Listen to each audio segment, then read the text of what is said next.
Hey there nation, and welcome to the show where we help you to play miniatures wargaming on a budget. It is I, Commander Cheapskate, and welcome to an episode of Way of the Underhive. This series is dedicated to helping brand new players to Necromunda build their starting rosters and learn more about the game mechanics of their favorite gangs. And on this episode we will discuss the possibility of a Necromunda Narrative Campaign. It's a campaign rule setting that I made up for a future campaign, and in this video I will detail what a narrative campaign is and how to develop one. And of course, as always, I will put timestamps in the description box down below so that way you can click and navigate to the particular part of the video that interests you the most. So what is a narrative campaign? It's actually a new system that I was actually coming up with on myself, and the reason why is because I was doing a lot of reading on Necromunda lore for all the gangs as well as the overall narrative setting of different aspects of Necromunda, specifically the Amaranthine Succession. And as I was reading these things, I was realizing that the lore, the narrative, and the role-playing aspect of Necromunda can be emphasized even more in this campaign system. It devolves more on role-playing between both the arbitrator as well as the players of the campaign as well. It also focuses on the lore and the narrative of the different backgrounds of the different factions involved in that campaign, and it kind of creates a unique way to spice up games as well as campaigns as well. Now I will put down this as a word of warning: in no way, shape, or form is this narrative campaign rule set official. It is not associated with Games Workshop or with any rule set that was made by Games Workshop at all, or with Necromunda. It's just some homebrew ideas that I thought would be an interesting way to try out to make things, games in Necromunda as well as campaigns in Necromunda much more interesting. So the next big question is, what is the difference in a narrative campaign versus other campaigns of Necromunda? First of all, the biggest difference in a narrative campaign will be the major changes that I would suggest that you make to gang composition. The reason why is because not only are you including normal gang fighters as well as using Amaranthine Succession list building rules where doubling the number of champions so long as balanced by the gang fighter X special rule, but also at the same time including what kind of fighters could be in your gang. Things like Dramatis Personae as well as hanger-ons will be allowed to be in your gang as well, and not only will they be allowed to join your gang, but they will also advance with your gang, level up. You can also customize them as time goes on as well. Another major difference is the idea of campaign objectives. In this one, what ends up happening is that objectives-based gaming as well as campaign play will be very important in a narrative campaign setting. It requires a deeper relationship between your arbitrator as well as your players, because what you're going to do is you're going to create an overall narrative that gang is trying to accomplish in the campaign. And as long as they meet those steps and meet those criteria and achieve those objectives, you earn campaign points, and whoever has the most campaign points, of course, in the end, will be the winner of that campaign. So let's talk about what the narrative campaign specifically has. First of all, as an arbitrator, you need to establish an overall plot or objective for the campaign. And this could be anything, of course. This could be anywhere between seizing a specific objective, or finding a specific item, defeating a specific character that you yourself create, or it could be any number of things. Maybe building a settlement in the middle of a newly discovered part of the Underhive or in the Ash Waste, for example. It could be literally anything that you want it to be. At the same time, what you need to do is create subplots and objectives for your individual gangs to earn campaign points. So for example, if one of your players is a Van Star gang, a possible subplot or objective for them will be to seize an important piece of archaeotech. Or for example, maybe you're a Goliath gang and what you're trying to do is establish dominance over a region, over a specific market, for example. Or maybe if you're like an Orlok player, you're trying to transport an object, a person, a thing from point A to point B. Whatever the case may be, these are subplots and objectives that are scattered throughout the campaign setting, and you earn campaign points, kind of acting like as victory points, to determine who's going to be the overall victor of that campaign. And whoever has the most campaign points is obviously the winner. It could be specific enemies, building outposts, whatever the case may be, so long as you have that overarching narrative for both the campaign as well as your individual gangs, that is what you're going to be focusing on in the campaign. Now the nice thing about a narrative campaign is that you can actually set it with already pre-existing campaign settings. So for example, Dominion campaigns, Dark Uprising, Law and Misrule, Outlanders, Ash Waste, and even the Amaranthine Succession if you wanted to as well. And you can just use these narrative points directly throughout the campaign to set up those objectives for your fighters to actually go out there and try to achieve them as well. And of course, you could just adjust your objectives and your plots to meet the narrative background of that campaign setting. For example, if you're doing an Dark Uprising campaign, one thing you could do is that you could defeat a specific cult led by a very powerful leader that the arbitrator then creates, and of course if you manage to fight that guy and defeat that person, that could be one of those campaign points that you can actually earn for yourself in the setting.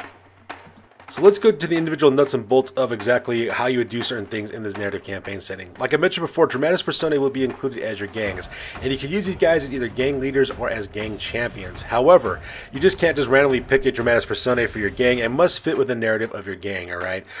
For these guys, you'll be using the Outcast leader as well as the Outcast champion rules from Book of the Outcast for these fighters, so that way they can have their primary and secondary skills and they can level up as time goes on as well.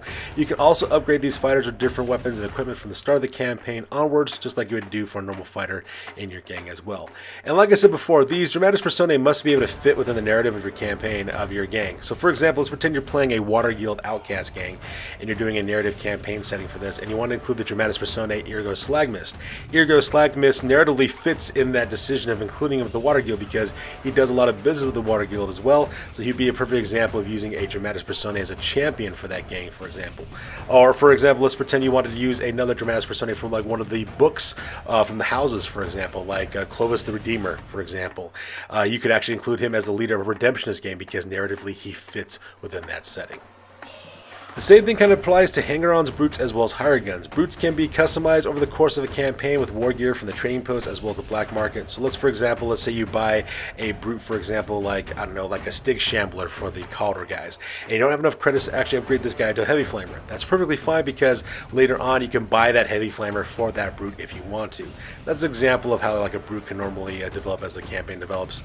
These guys usually have already developed rules where they can take lasting injuries and gain skills and stuff, so not much difference there for those guys. Now, hanger-ons and hired guns can also advance in your gang as well, and they can also be customized and sustain lasting injuries just like any other fighter in your gang as well. So that's another really cool thing. For example, if you take the Claim Jumper, for example, for an Ironhead Prospector gang, that is a hanger-on that usually does not level up as you play in the campaign. For this time, though, he does actually level up alongside your gang as well because narratively he fits with the background of that gang. And like I said, that's the major caveat with this. This only applies for hanger-ons, brutes, and hired guns that narratively fit with their host gang.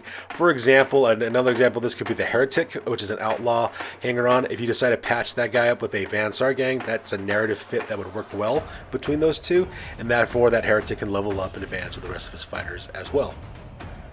Another thing we're going to also be looking at are weapons, war gear, as well as vehicles. Now, obviously, standard rules apply for most circumstances with these. However, adjustments can be made if it is a narrative fit. Alright, so for example, let's pretend that you're playing an Vansar gang and you're going to buy vehicles for the Ashways. You should be allowed to purchase anti-grav generation for Vansar vehicles, and the reason why is because that fits narratively with the background of the Vansar gang, and it also should reflect that in their vehicles as well.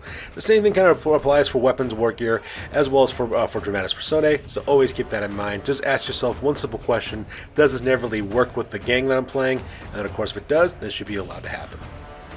At the same time, when it comes to narrative gangs, it does require a deeper level of maturity for your players to build their gangs in this way. You do have to trust your players to actually stay mature about it as well. And of course, as an arbitrator, you'll be working alongside your players to create these gangs to make sure that it just kind of follow along with as well. This applies to Dramatis Personae, hired guns, hanger-ons, brutes, vehicles, weapons, war gear, and any other rules require agreements between your player as well as the arbitrator. So that way you can kind of create something that be kind of unique, fun, and at the same time also somewhat balanced in that situation as well. Like I said, this could be a very fun way to make very unique gangs, and we're going to talk about that specifically, why that's an awesome ability to have for a campaign.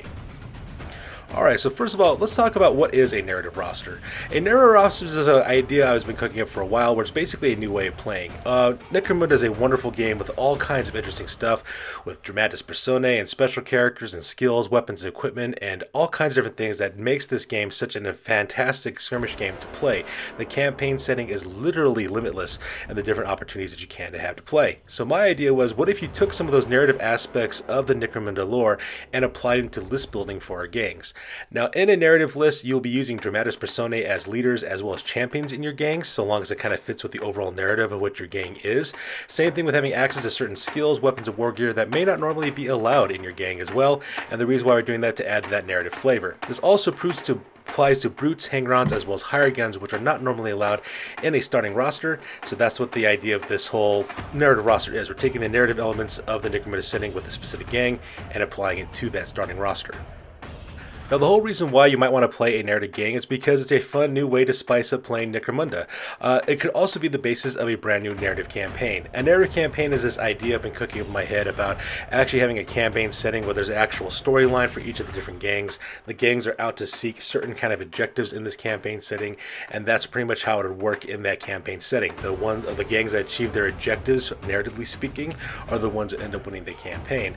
And the idea was a nice little way to explore some of the lore and the endless fluff that is usually associated with Necromunda. Like I said before, Necromunda has a very rich and in-depth campaign setting with different characters, houses, guilds, criminal organizations, different levels and different factions all vying for control of this crazy planet. So I thought it would be really a cool idea in order to create those kind of campaigns around those little pieces of lore and have games to reflect that and to do this.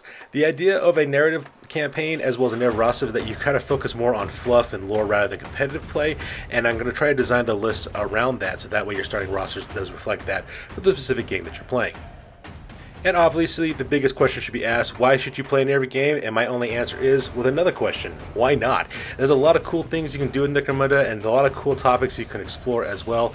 This is a good way for beginners to learn how to play a game as well, and it could also be great for experienced players too, just in case you're looking for some new and interesting way to do this. Not only that, it could also be fun being an arbitrator of a narrative campaign because you got to create a narrative story, give different objectives for your gangs to try to accomplish, and earn points that way. It's also really fun for players to kind of build a backstory of why their gang is operating the way it is and how it's supposed to operate in the campaign setting, and it's a really cool idea as well. And I suggest giving it a try. I mean, why not? You could always see something new with this game system, and that's the wonderful thing about Necromunda. There's always new and cool ways of actually playing this game as well. I will give you a warning, however, no way in shape and form should you be using a narrative list like this if your arbitrator doesn't allow it for your campaign, just because I'm not following some of the official rules for the gang rule building rules that come with the game. And at the same time, these are also not really good for tournament play, but just keep that in mind as we go forward. So in conclusion, building a narrative list is a fun and unique idea to try out new lists, different Dramatis Personae that you might not usually have access to, as well as setting up new challenges for yourself, as well as for your campaign as well. And like I said before in the introduction, in no way is this official at all, so I wouldn't recommend you taking these to any kind of official tournaments or any organized tournament play as well. Same thing with your arbitrator. Also double check your arbitrator, see if they'd be okay with you actually making a gang list like this. And ask your arbitrator if you would like to do a narrative style campaign. It could be something really cool. It could be something really cool to try out within your gaming groups and to try out new campaigns, so give it a try. And if you do decide to play this way, please let me know down the comments box down below. I'd love to hear some of the comments and feedback you guys have about using the different lists I create, as well as some future other campaign ideas that I have coming down the pike. And of course, I'll bring up more videos about this topic as time goes on. And as always, recommendations for any narrative list will be welcomed. I'm actually planning on making a narrative list for pretty much every single faction in Necromunda, so I do have my work cut out for me, and I'll be uploading those videos on a regular basis, so keep an eye out for that to make sure you catch it and learn the newest and latest narrative lists for whatever particular faction you would like to play. So that's good for this week, guys. As always, please feel free to like, comment, and or subscribe. Your guys' input is invaluable to us as always. Also check us out on Facebook, Instagram, as well as blogger.com for all the latest greatest hobby news related to this channel. That's good for this video, guys. We will catch you guys in the next one. Peace out and stay classy.